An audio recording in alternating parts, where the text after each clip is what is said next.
નમસ્કાર મિત્રો, સ્વાગત છે તમારું આપણી આ યુટ્યુબ ચેનલમાં જેનું નામ છે ગુજરાતી જીકેની જમાવટ. મિત્રો, ગતરોજ ફેબ્રુઆરી મહિનામાં ગુજરાત રાજ્ય સરકાર દ્વારા બજેટમાં ગુજરાત રાજ્યમાં અભ્યાસ કરતી બાળાઓ માટે એટલે કે છાત્રાઓ માટે બે મહત્ત્વની યોજનાઓ લોન્ચ કરવામાં આવી હતી, જેનું નામ હતું નમો સરસ્વતી યોજના અને નમો લક્ષ્મી યોજના. આ બંને યોજનાઓ માટે મિત્રો જે છે તે સરકાર દ્વારા રજિસ્ટ્રેશન શરૂ કરી દેવામાં આવ્યું છે અને સરકારે આ બંને યોજનાના પ્રથમ હપ્તાની તારીખ પણ જાહેર કરી દીધી છે. તો આજના વિડીયોમાં મિત્રો આપણે વિગતવાર જાણીશું કે છાત્રાઓમાં સાયન્સ પ્રત્યે રુચિ વધારવા માટે જે બે ખાસ યોજનાઓ શરૂ કરવામાં આવી છે, નમો સરસ્વતી અને નમો લક્ષ્મી, તેનો પ્રથમ હપ્તો ક્યારે આવશે, કઈ રીતે રજિસ્ટ્રેશન કરવાનું છે, તમામ માહિતી આજના વિડીયોમાં આપ સુધી પહોંચાડીશું. તો વિડીયોના અંત સુધી બન્યા રહેશો અને જો તમે ચેનલમાં નવા હોય તો અમારી ચેનલને સબસ્ક્રાઇબ કરી બાજુમાં રહેલું બેલ આઇકોન દબાવીને ઓલ નોટિફિકેશન ઓન કરી લેજો, જેથી કરીને ચેનલ પર મૂકવામાં આવતા વિવિધ ભરતીઓના નોટિફિકેશન, વિવિધ ભરતીઓના પરિણામ, જીકેને લગતા વિડીયો અને સરકારી કર્મચારી પેન્શનર્સ યોજનાને લગતા પરિપત્રો તમને સરળતાથી અમારા ચેનલના માધ્યમથી ઉપલબ્ધ થઈ જાય. તો મિત્રો, છાત્રાઓમાં સાયન્સ પ્રત્યે રુચિ વધારવા માટે બે ખાસ યોજનાઓ ગત રોજ ફેબ્રુઆરી મહિનામાં ગુજરાત સરકારના પૂર્ણકાલીન બજેટ વર્ષ 2024-25માં રજૂ કરવામાં આવી હતી.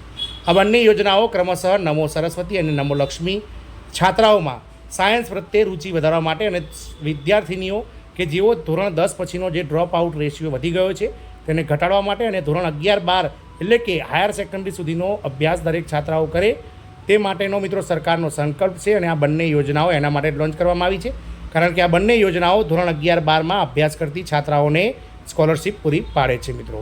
એટલે કે ધોરણ 10 પછી જે છોકરીઓ સ્કૂલ છોડી દે છે અને 11-12માં ભણવા જતી નથી તેમના માટે આ રેશિયો વધારવા માટે 11-12માં બાલિકાઓનું પ્રમાણ વધારવા માટે આ બંને યોજનાઓ ગત રોજ ફેબ્રુઆરી મહિનામાં ગુજરાત સરકાર દ્વારા લોન્ચ કરવામાં આવી હતી.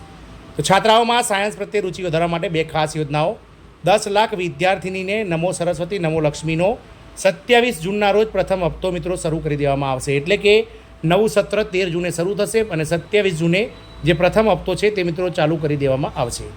રાજ્ય સરકારની બંને યોજનાનું પોર્ટલ પર 27 મેથી રજિસ્ટ્રેશનનો પ્રારંભ થશે. આવતીકાલે એટલે કે મિત્રો સોમવાર 27 મેના રોજ આ બંને યોજનાઓનું જે છે તે મિત્રો સરકારી પોર્ટલ પર રજિસ્ટ્રેશનનો પ્રારંભ થઈ જશે. રાજ્ય સરકારની નમો સરસ્વતી અને નમો લક્ષ્મી યોજનાનું રજિસ્ટ્રેશન આગામી 27 મેને સોમવારથી શરૂ થશે. આ યોજના અંતર્ગત સુરત સહિત રાજ્યની 10 લાખની વધારે વિદ્યાર્થીનીઓ સાથે ધોરણ 11 અને 12 વિજ્ઞાન પ્રવાહમાં અભ્યાસ કરતી 2.50 લાખ એટલે કે 2.5 લાખ વિદ્યાર્થીનીને આગામી 27 જૂને પહેલા હપ્તાની ₹85 કરોડની ચૂકવણી કરાશે.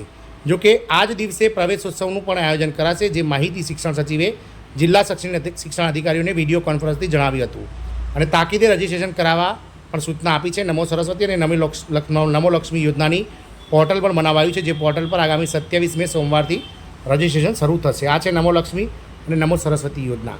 તો વિજ્ઞાન પ્રવાહમાં અભ્યાસ કરતા વિદ્યાર્થીઓ અને વિદ્યાર્થીનીઓ માટે ધોરણ 12 સુધીનું શિક્ષણ ખૂબ જ સારી રીતે ભણી શકે તે માટે નમો લક્ષ્મી અને નમો સરસ્વતી યોજના જાહેરાત ગુજરાત સરકાર તરફથી ગત ફેબ્રુઆરી મહિનામાં કરાઈ હતી. નમો લક્ષ્મી યોજના અંતર્ગત ધોરણ 9થી 12માં અભ્યાસ કરતી 10 લાખ વિદ્યાર્થીનીઓને અભ્યાસના 4 વર્ષમાં 50,000 રૂપિયાની સહાયની ચૂકવાઈ કરવામાં આવી છે. ધોરણ 9થી 10માં ₹10,10 અને ધોરણ 11-12માં 15,000 રૂપિયા સહાય ચૂકવાશે. એવી જ રીતે નમો સરસ્વતી વિજ્ઞાન સાધના હેઠળ GSEB અને CBSE સ્કૂલોના વિદ્યાર્થીનીઓને ધોરણ 11 માટે ₹10,000 અને ધોરણ 12 માટે 15,000 રૂપિયા સહાય ચૂકવાશે. મિત્રો, આ પોર્ટલ ઉપર બંને પોર્ટલ ઉપર મિત્રો જો રજિસ્ટ્રેશન કરવું હશે તો કયા ડોક્યુમેન્ટની જરૂર હશે? તો વિદ્યાર્થીનું આધાર કાર્ડ, માતાનું આધાર કાર્ડ, માતાની બેંક પાસબુક કે પછી ચેકબુકની નકલ,